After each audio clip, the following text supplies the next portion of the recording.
welcome to the show. It is straight up and down here at 12 o'clock in Bentonville, Arkansas. And so you know what that means. You know what time it is. It's time for the Kendrick Shope Show.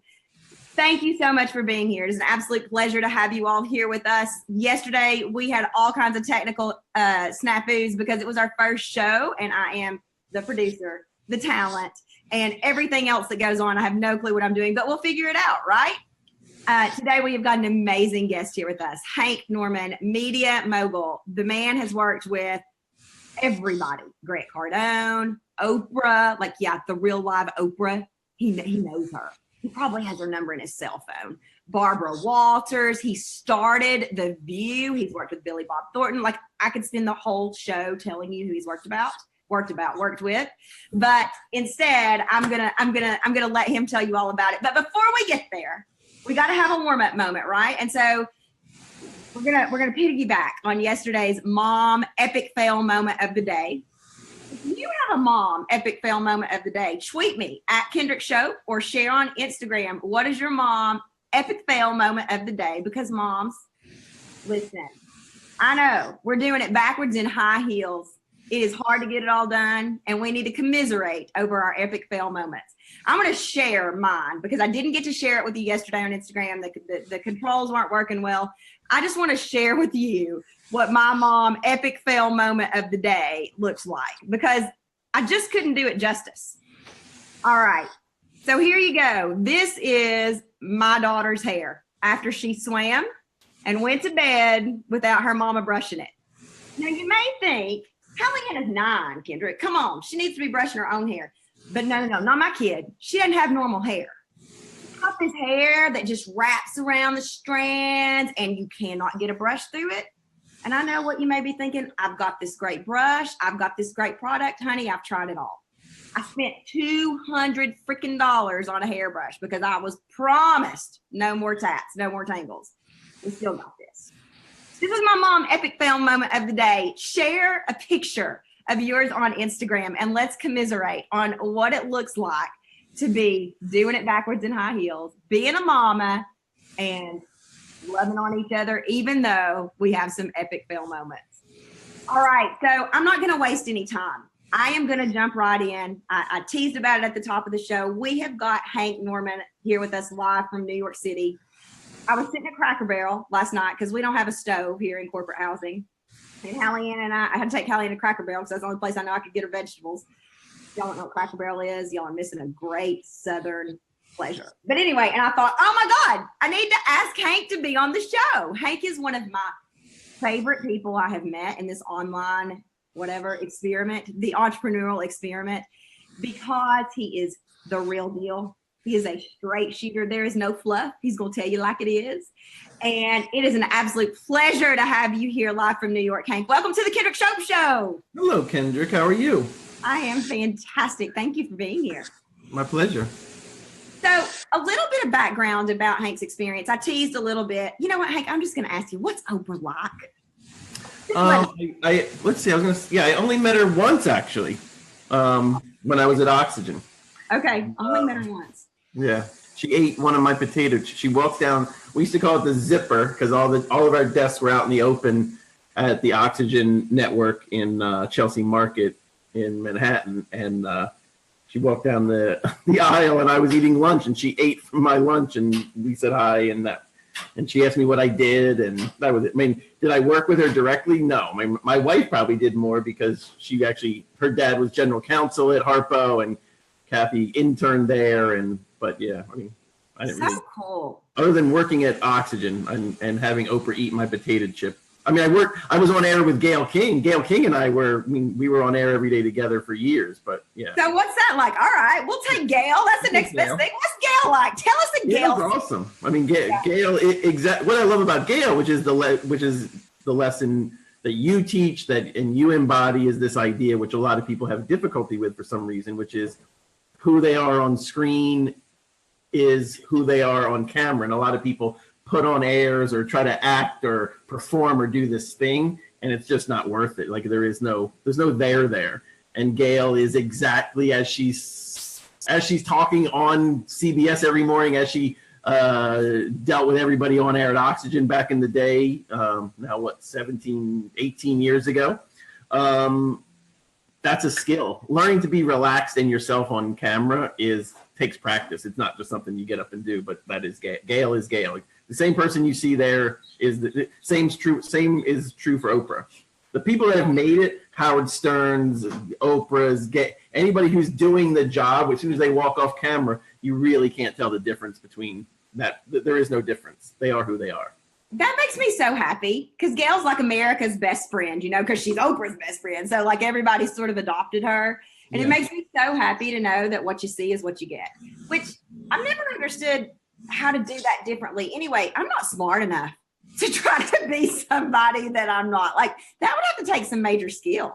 It's hard and it doesn't pay. Like you might not remember, but back after The View, then Rosie's show got really big, and my mentor Ronnie Selig left The View and went and EP'd Rosie's show. And at the time, Rosie was notoriously in the closet. She had crushes on Tom Cruise, and everybody in the TV community knew Rosie was gay, but she had to play this role of, you know, being a woman in love with Tom Cruise and playing that whole thing. It was a hard shtick to me. And the queen, dude, Rosie was the queen of nice. Don't forget. I can't. I believe you, but I don't remember it. I mean, she was playing. That was a role. She was playing a character. So either you're playing that character, which some people choose to do that. But that's hard to do. That's a job. Like I honestly don't know how. I don't teach people to do that. I don't know how to do that. Like I don't care. Like if you want to go play a character, then go take an acting course. I don't have any idea how to teach you to do that. Do I know how to teach you to be more authentic about who you are and what you believe in and how you want to help people? Yes, then I can help you. Yeah, I love it. I love it. So one of the things that you referenced Howard Stern, I just have to make a quick confession right here. It is my husband's like ultimate fantasy for me to be on Howard Stern. He listens to Howard Stern every day. He comes in telling me, he'll be like, you got to listen to this interview when you're working. He has the biggest male crush on Howard Stern. I'm like, baby, one day I'll do something scandalous enough to where I'll get Howard to invite me on. But I wonder, Blake and I have always joked about what the dinner time conversations are like around your house, because you work with people or have worked with people that most of us would pay money to get next to. Your wife is a big shot at ABC, GMA. I mean, do you all just have normal conversations, or are you like, oh my God, did you hear what Jennifer Lawrence did that we can't tell anybody else? Yeah, I think it seems normal to me, but I mean, we do almost only talk about TV. She's in TV, I'm in TV, or this new version of television. So our conversations do center around what's going on at work and around the town, like normal office gossip, but it's about what's going on in the industry. So feels normal to me, but maybe a little, it could be, I'm sure some people would find it very interesting. So the next time we're at the supermarket, as normal women, we're at the supermarket, we might be, snacking on our cookies, and we see the tabloid that such and such is having an affair. You now know Hank Norman probably knows. You know who to go to find out the scoop. Not that he's going to tell you, but he knows. Right. So let's shift gears here a little bit, because you referenced where I really want to take the conversation, which is this new version of TV. Tell everybody what you mean by that. Well, now everybody has a TV. Like, we watch and consume television and media right in the palm of our hands. I mean, visually, I've been even looking in the past couple years on the subway, just riding to and from work. And it used to be very little people on their phones. Now it's about 90% in Manhattan on a subway. You look down and everyone's sitting and standing. Everyone is plugged in. Everyone just used to stand in silence, and some people used to listen to music because that was the only choice, right? You're listening to your Walkman or an iPod, whatever. But now that everything's on this phone, including all media, Hulu, Netflix, people download. I look at people's phones because this is the business I'm in. I'm interested in what they're doing. And so 90 to 100% of the people are on their phones, and I would say 50% of those people are consuming media. When I see in my random bizarre sample, which is a complete cross-section of Manhattanites from people from every income bracket, 50% are watching movies. A lot of people, shockingly, are watching movies. Like, I don't think a subway train is the best place to watch The Matrix, but they are watching movies. I look at their phones, and they're playing, like, everyone's playing Candy Crush. Yeah, Candy Crush. Have you ever played Candy Crush, Hank? Yeah, on the iPad. I don't play any games on my phone because I'm too busy, but I don't even have a game on my phone, but everyone's playing Candy Crush. I've never played it, and I was so freaked out the other day. I was in Tennessee, and I was home, and my mom said to my 9-year-old, to Hallianna, y'all know Hallianna, can you help me get past level whatever on Candy Crush? And I was like, what is wrong with this picture? Like, my mama is asking my baby to get her past the level on Candy Crush. Like, the world has gone bonkers. But I've never played it, so I'll reserve my judgment for after I play it. So this new form of television, this new form of media that's really come about in the last, how many years? 5 years? Yeah, I was a cross media producer at Oxygen in 1999. So the idea of television and the internet crossing over, I tried to teach it and embody it and was on air teaching those very ideas in 99. But I really think 15, 16, literally, I would say the past 2 or 3 years, like Netflix just added that function. Like we just found out when we're taking Charlie on a plane, you can now download an entire movie to your iPad from Netflix. They didn't allow that for a year, however soon that was. Like the phone and your thing wasn't the only source. Like this whole idea of this idea that TV is still referred to as the first screen, it's just not true. Your phone is the first screen, obviously. Without a doubt. 100%. I don't even know how. It just happened so fast that people still refer to TV as the first screen because the revolution has happened so fast in the past 2 or 3 years. And now everyone all day long is on their phones, whether it's games. And so the other part of what I see people on the subway, they're consuming video and other people's streams on Instagram. They want to be part of people's lives. People are only consuming their media on their phones. I mean, I know people that don't have TVs that watch everything on their computer or their phone.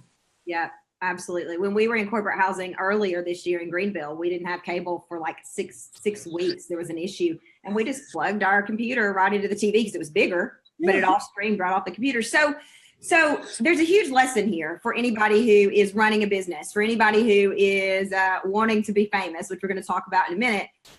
I mean, people are on their phone all day, every day. So if you're not putting out content, you're missing an opportunity to be in front of customers, to get discovered, to do what you want to do. Is that a fair statement? Yeah, I think the leap is from this idea of, okay, so everyone's consuming and using their phones. Great, got it. But what does that mean to me?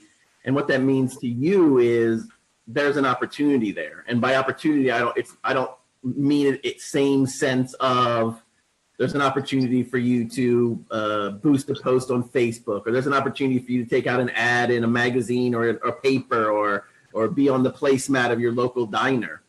This idea of participate, like the participation level has become mandatory. Like from Facebook to Instagram, everybody's sharing their stories and interacting and staying in touch that way. To now realize that obligation has bridged the gap over to your business and that you have to start sharing of who you are and what you do in the same way that you were kind of doing or half-assed doing on Facebook with your friends. You now have to do with a wider lens that you're doing it as an entrepreneur going, how do I actually get more people to know me and my business? And here's the thing. Well, I no longer say it's free because I don't want to get people misunderstanding, because the time and effort is there is a value there. And this idea that because you're not paying for advertisement anymore, you're not paying somebody to do your promoting, but you are paying. You got to put in time to get good at this and get practice at putting you and your information out there. So there is an expense, and it's time and effort. So let's say people are watching and they're like, okay, great, I'm bought in. I mean, it doesn't take a rocket scientist to believe that everybody's on their phone, right? All you got to do is look around. Yep. I'm bought in. I need to do this. Here's the gap, though, Kendrick. Yeah. I'm bought in that everybody's consuming media on their phones, to this jump for people to say, I have to participate in that world. That's where all the stories come up. Like what kind of stories? Oh, my God, dude. This is the problem. Everybody knows, we all know the answers. We know diet, we know exercise, we just don't do it. This is that. Everybody knows it's out there, your phone's in your hand, you could do this, you should do this. that you're still not going to do it. Yeah. No matter how many people are listening to this, even the single person, even you're sitting there going, I know I need to do this, going to take zero action today, tomorrow, the next day. None. Zero. Fear. Yeah, that's true. Fear, because this whole, what transcends down now to this lens is this idea that you read occasionally or used to read a lot more before social media, which was fear of public speaking was the number one fear that everybody had in common. More than root canal, more than death, more than like the number one fear of everything. Like sharks, flying, spiders, everything. Fear of public speaking is and was number one. So whether you admit it or understand it, but everyone feels when they press record on this live video on their phones, that whole idea, that fear of judgment, of saying something awkward or weird, getting teased, and then people make up all these stories of I don't have to do it, or I'm going to do it later, or all the diet / exercise New Year's resolution excuses come up. So yeah. So for our audience, I have a confession to make. Hank and I were texting before the show today, and we were having this conversation about fears. And I texted that I wanted to be famous. And Hank's response was, why do you want to be famous? And I was so triggered at that moment. Like I got sick at my stomach. All this fear came up, Hank. Embarrassment. It's selfish. I can't believe you just texted that to somebody you respect so much. Like all these stories came up.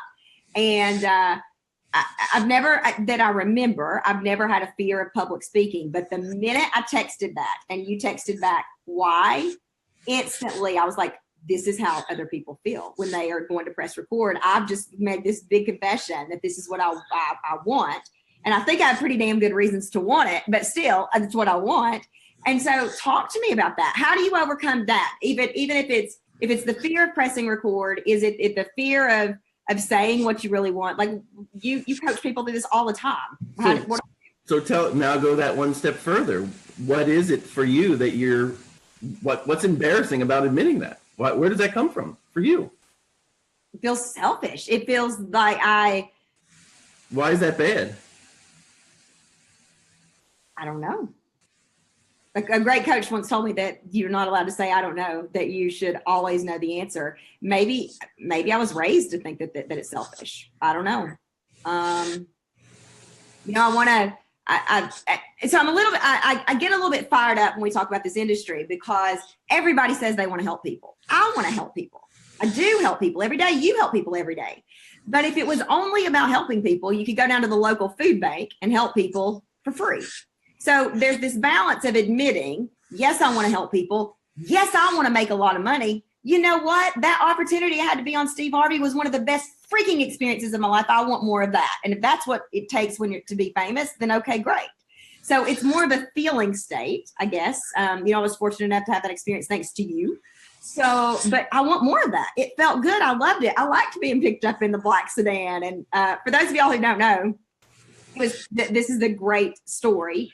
When we were on the Steve Harvey show, you're treated like royalty. You go in, it's a green room, they've got food, and then they're done and they walk you back out and you go back and you're like, oh shit, it's back to reality. I got to hail a cab and nobody cares anymore. It was fantastic. It's like the best of both worlds. But yeah, I don't know. I don't know. So here's the beginning of the answer for me, that what you just described to me, which I think a lot of people do, as two separate ideas. I want to help and I want to be famous.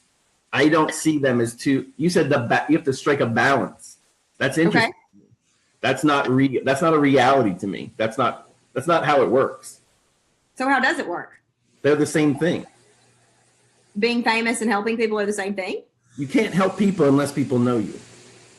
And that's why I want to French kiss Hank right now, not in a sexual way, because I love him. Like, look, yes, you cannot help people unless they know you. Yes. So all right, great. So all of a sudden I don't feel selfish anymore. I feel like it's my obligation. Let's start there because that is the root of it. So this idea of the narcissism of recording yourself, this idea that was huge in social media circles and in tech talk, the narcissism of the selfie. How the selfie was going to change culture. People have forgotten this because it's like the Y2K. When something doesn't happen, you forget that there was this hysteria. But I don't know if you can remember back to Y2K. Yeah. Everyone was literally like, the stoplights are going to stop working. Like, yes. They thought the world was going to come to an end. The same idea came about when Instagram and other apps were promoting this idea of where the selfie was invented. That for the first time in culture, you're taking your own picture. That never happened. Like, look at any home movies or pictures. You look through my pictures, the only person missing from the pictures is me. You're the photographer. That all changed with the ability of flipping the phone around and taking pictures of yourself. And what happened was this onslaught of negativity around the idea of being selfish and narcissistic enough to want to take your own picture. That's a real thing. We judge people on this idea that wanting you to be the center of anything is a psychological problem. Yes. That's not true. That's society. That's upbringing. It's more women than men. That's a woman's issue. What you have is not uniquely a woman's issue, but is predominantly a woman's issue. And women will throw it at other women. That what you're describing to me is you feel social pressure to want to fit in, so you can't declare this thing you actually know and want more than anything. And you know they're tied together. Wanting to be famous isn't just wanting to be famous. Like I just fielded somebody on Twitter yesterday that was like, this idea, I don't think there is any such thing as fame for fame's sake, because it comes with so much. Like, whether it's positive or negative, the baggage, wanting to be famous, whether you get it or don't get it, and whatever that means to you, it comes with something. And if you have the intention behind it of being an entrepreneur, there is no shame in that. Wanting to sell your product, a lot of people don't like to sell. You're getting to the core of your brand. Yeah, you are. This is the fear of self-promotion. Yeah, there you go. And it's funny because I can remember our very first sales school. One of the people in the very last class raised, or it was actually all audio then, no video, it was all audio. So that tells you how far we've come. That was 5 years ago. She raised her hand and she said, I feel better about selling myself, but I still feel really gross about self-promotion. And I remember saying, my dear, they are one and the same. Like, everything you've learned applies to self-promotion. You know, it's all one and the same. And so it's interesting that I could see that so clearly in other people, but it's just like anything else. You don't see it yourself. So for anybody who's watching, Hank, I mean, obviously, let me just remind you all, I know this is we haven't been on for a long time, but if you're going to listen to anybody, me included, if you're going to listen to anybody about how to get famous, how to have the platform to be able to help people, it is this man. I mean, he is a who's who among Hollywood and entertainment elite. So for people, regular people like me, who are afraid, who have this fear, for women, what's step number one? What do they do? Step number one is the simplest and the most difficult, is understanding that your phone is the tool to overcome that shyness and that block that you have, that society gave you, that your mom gave you, that your husband gave you, that your friends are going to give you. Because here's the thing. Not only do you have the fear of initially pressing record, but pressing record, recording yourself, and then posting that, the feedback you're going to get initially is going to be negative to some degree to you. You're going to be some negative dissonance of like, this is not something I want to continue. Because it's not about you reaching a newer audience or having people get to know you. It's those people that are already in your circle and closest to you now criticizing you. So the first step is just staying in the game of creating content. And it doesn't have to be onerous. This isn't about creating a new show. This is about making what I started to do because of Instagram stories is now 15 seconds. That muscle of taking those 15-second increments and using them as building blocks of honing messaging, honing what you stand for, honing helping people inside that 15-second window. That 15 seconds using Instagram stories is the perfect media gym. You can show up in the course of your day. Like, this isn't about finding time to go to the gym. This isn't about buying the right foods to eat. This is, you have a phone and you have Instagram, and in the upper left corner is a button. Press it, and you have 15 seconds to come correct. You have 15 seconds to say something impactful, important, interesting. And guess what? It's going to go away. It's the perfect version. Yeah. You get to work it out. You have 15-second blocks and increments to figure out how to get famous, how to get known, how to connect with people, how to convey who you are and what you stand for. And that muscle of actually doing it and getting in a feedback loop with your audience builds the confidence you need to see that it's not selfish to aspire to have more people know you so that you can help them. Yeah, so I have a confession here for our audience, and some of you have been with me long enough to remember this, but when we first started, and Hank, you probably, before we started working together, saw some of these videos, but when we first started, I didn't have this complex as much about what people were going to think. I filmed from our bathroom at our house in Chicago. I sang terrific Tuesday tip of the week, and my husband would be like, oh dear God, stop that. And I'm like, no, I am memorable when I do that.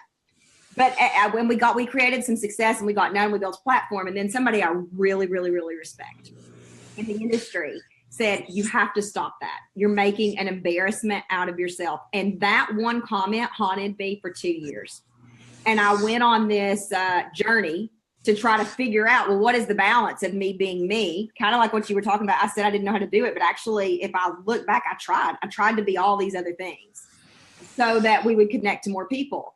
And then Two Market Media entered my life and everything changed again. And they're like, no, go back to that. Go back to that, to being you, to just being comfortable. But I needed permission from somebody I trusted to do it. I think I'd still be on that hamster wheel of what the freak do I do now?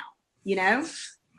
So it's interesting when we decided to start this show. Hank was present during the conversation and said, I want a talk show. I want to do it. And Two Market said, great, go live every day. Commit to that, do it, learn, cut your teeth. And I was like, and I'm not sure that Steve thought I would do it. Maybe he did. I was like, okay, done. And so here we are. That's how the Kendrick Shope show was born. And I have to tell y'all, I am having so flipping much fun doing it. Whatever it turns into, I haven't had this much fun in my business in years. So, I mean, it's evidence, it's proof to everything you're saying.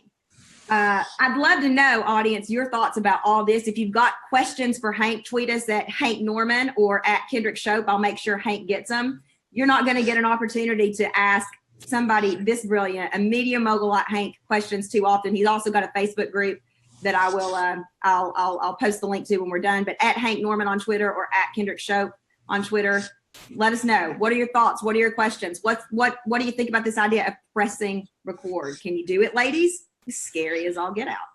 Hank, before we close the show, we have this, and this didn't work yesterday, so we're gonna try it here. Let's see if it works. Oh, it's not.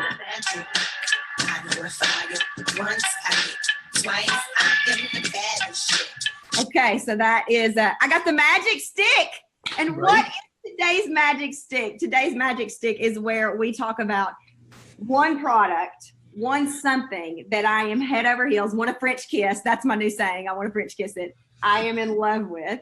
And that happens to be, I'm gonna tell you all what it is. Give me just a minute, because again, I'm the producer. I'm the producer here too. So it is Hank Norman's Star Power. So Hank has a course. Actually, I teamed up with Hank and added a little bit of sales skills into this self-promotion. We'll post this link for you, hanknorman.guru star-power2. We'll post this link for you. But you want to learn from the master. If you want to learn from somebody who is going to help you, A, get over your fear, B, create success like you have never known. Example, being on Steve Harvey's show, get book deals, increase your Twitter following to 7,500 people when it was only at 1,000. Hank Norman is the person to do it. That is your magic stick for the day. Yeah, I got the magic stick. Hank, this course, I've seen the inside of it. I've actually referred customers to it, and I have gotten thank you emails saying, thank you so much for introducing me to Hank Norman. Thank you for Star Power. It's amazing. You get a little Kendrick in there too, a little bit of sales stuff in there too, but I think we make a damn good combo. I agree. And what I've heard is you not only is your stuff really necessary, because what I do is I kind of go inside, and mine's a lot of, strangely for someone claiming star power and get attention, a lot of my stuff is very internal, I get a lot of emails about, it's not to sound like complete bullshit or hyperbole, but it's life-changing. If you do the things, and I have put more time and effort, in all honesty, into this course and designing it and making sure the pieces work when I'm not in the room, because as a coach, and if anybody's a coach, they know a lot of the work of a coach is I pull things out of people when they're in front of me. Working with somebody is very different than having someone do those assignments by themselves. I put a lot of time and effort into coming up with ways of having people do things I would normally extract from them and getting them to access themselves. And the feedback I've gotten from those ideas of getting people on mission, from getting their story of origin, from having them really figure out who they are as a person, as an entrepreneur, and what they're actually selling, picking the thing they're going to stand up for, makes people change. It changes businesses. I've had people change their entire lives and businesses around working the process of Out Late. And here's the thing, it might be only 5 or 6 hours of me talking. It's going to take you this is not don't take this thinking you're just going to get through it and you're going to be done. This isn't a book. It's not an audio book. It isn't just listen to me or listen to Kendrick. This is, if you really want to dig in and change your business and really start to make money and get attention, then this is for you. That's the difference. This is not an audio book. You can't just listen to me talk and then you think something's going to happen. It doesn't work that way. There ain't nothing passive about Hank or Kendrick. I can tell you that right now. And you team them up together and you will absolutely get results. But there's nothing passive here. It's going to push you. It's going to require you to do the work, right? And it starts with pressing record. I'll tell you all, for those of y'all listening, one of the first assignments, and I say assignments literally, that To Market, Hank's company, had me do was record these 90-second videos where I was giving my opinion. And I wasn't allowed to say, hey, welcome, it's straight up and down noon, I'm Kendrick Shope. I had to start with an opinion like, just as an example, Donald Trump is an idiot, and I had to defend that. Or women are better than men, and I had to defend that. I'm using those as examples. Don't tweet me and say that was mean. I'm using it as an example. I might be able to defend it, but that's not what we're doing here. It was so hard for me. Like the beginning of just leading with an opinion was so hard. Revolutionary in my business, revolutionary to be able to learn to do that. But it was assignment number 1. And they said, record 5 videos giving your opinion. I was like, okay. And I would record them. And then the feedback would be not firm enough, not firm enough. And I was like, oh my goodness. So I am telling you, this works. The transformation that you've seen in my business over the last 1.5 years is a direct result of what I have learned from To Market. And I've said this over and over. I love to sing the praises of people who helped me out. But the book is a result of them. Being on Steve Harvey is a result of them.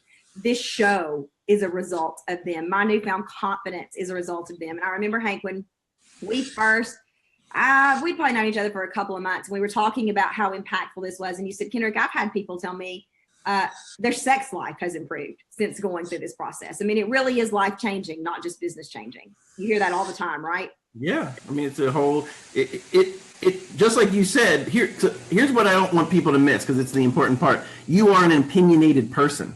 I literally had someone tweet me the same thing today. I can't remember what I tweeted. They tweeted back and said, I am an opinionated person. I went to their feed and I scrolled through pages of tweets, not one opinion. So you can be an opinionated person. You can think you're opinionated. You can be opinionated. You can have opinions. Guess what? That does not mean you're giving them. And that does not mean you understand the power of leading with them. That does not mean you understand that that is a marketing tool and necessary and something you have to learn to do. The most opinionated people, you and some cat that just tweeted at me that swears they're opinionated. I didn't see a single opinion in their entire timeline, not one, but they swear they're opinionated. So why are people not giving them? Because it's not right, because it doesn't feel like the right thing to do. But in the media, in the world I came up with, only working in television my entire life, if you're not starting with the thing that differentiates you, how you're thinking and how you're going to make a difference, if you don't start with that, the headline isn't killer, no one's paying attention. That's media training. That's absolutely right. We teach this in sales school. I'm getting ready to start preaching, but we teach the most important part of any email, of anything you send as a subject. Doesn't matter how good the copy is inside. If I don't want to open it, you're done. You're lost. That thing has got to grab attention. And when you start to think about your whole business that way, not just email subjects, but your tweets, your Facebook posts, your videos, everything you put out. And that is something that I have really seen through working with you. everything changes. I mean, your Twitter followers go up, your Facebook fans go up, you sell your courses with more ease. I mean, you know, at the end of the day, it's all a numbers game. The more people on your list, the more you're going to sell, period. Doesn't matter. That is true. I have to share this story because it is the most phenomenal for me. At last year's 10X Growth Con, I met a woman. Her name on Twitter is Lisa D at CT. Lisa D at CT. Yeah. Lisa Donnan. And she's a comedian from Connecticut. And she literally had hundreds, 200, 500 followers. And she's like, what should I do? I'm like, dude, stop telling jokes and start having opinions. The last time I looked at Lisa D from CT, last time I looked at Lisa D's Twitter following, she had about 20,000 followers. There you go. All organic, because she just changed how she was delivering her information. She became, over 3 or 4 months, she became, like, now she's doing stand-up gigs at Mohegan Sun. She became a comedian by having an opinion rather than just trying to make a joke. There you go. It's what I call having an opinion and having a platform. You build your message around that opinion, right? I mean, over and over and over. That's what celebrities do. That's what we see people do. They have an opinion and they defend it and they build their platform, and all of a sudden everybody wants to talk to them about it. And all of a sudden they're everywhere. So you heard it here, ladies and gentlemen. Have an opinion. Don't be afraid to share it. Don't be afraid to press record. It is your obligation to help people. I'm going to take it one step further and say it's your obligation to be famous. How about that? How about that? How about that? Boom, mic drop. Hank, thank you so much for being here on the Kendrick Shope Show. We end the Kendrick Shope Show, and I'd love to ask you to play. We end this every day. It's our second day, but we're going to end this every day with me making a commitment to the audience as telling them one thing I'm doing every day to push my dream forward and making this talk show get picked up by a network. And the audience is then asked to tweet us, excuse me, one step that they're taking as well towards their dream. So, Hank, what step are you taking towards your big dream? I have made the commitment to, and I encourage you to do the same thing. I'm using the hashtag 15 seconds to fame, 15SF, 15 seconds STF, whatever the hashtag, not written out, 15 seconds to fame, but you'll see it. People are using it. This idea of taking Instagram and using that 15 seconds and making the commitment to not find the time, you have the time to press record. And when you realize it only takes 15 seconds to articulate your opinions and your thoughts, it's an elevator ride for me. It's a walk to the subway. I can find 5 of those a day. I'm committed to making 15 seconds to fame the building blocks of me building my audience and getting better at communicating my ideas and helping people through I love it. The media. I love it. So here's my commitment. It's going to piggyback right on that. Hashtag 15STF. 15STF. 16, 2 fame, 2. Oh, 2, the number 2. Oh, see, 15S2F. All right, we'll put that in the comments for y'all too. I'm going to do 5 a day. So we're going to do this, and we're going to do 5 a day, because if Hank Norman says do it, trust what the redhead says and do it. You will want to French kiss me. Trust the redhead. Hashtag 15S2F. Go do it today. Tweet us at Kendrick Shope, at Hank Norman. Let us know you did it. Let us know how it felt. Give us your opinion. That's what this is about. Hank, give Steve a big hug for me. Tell everybody at 2 Market I said, what's up? I'm ready for it to come visit again. Nice. Everybody, thank you for being here. Thank you for being part of the Kendrick Shope Show. And I would be remiss if I did not play our outro, because we've got one. I believe in you and I believe in your business. Press record. Let's go.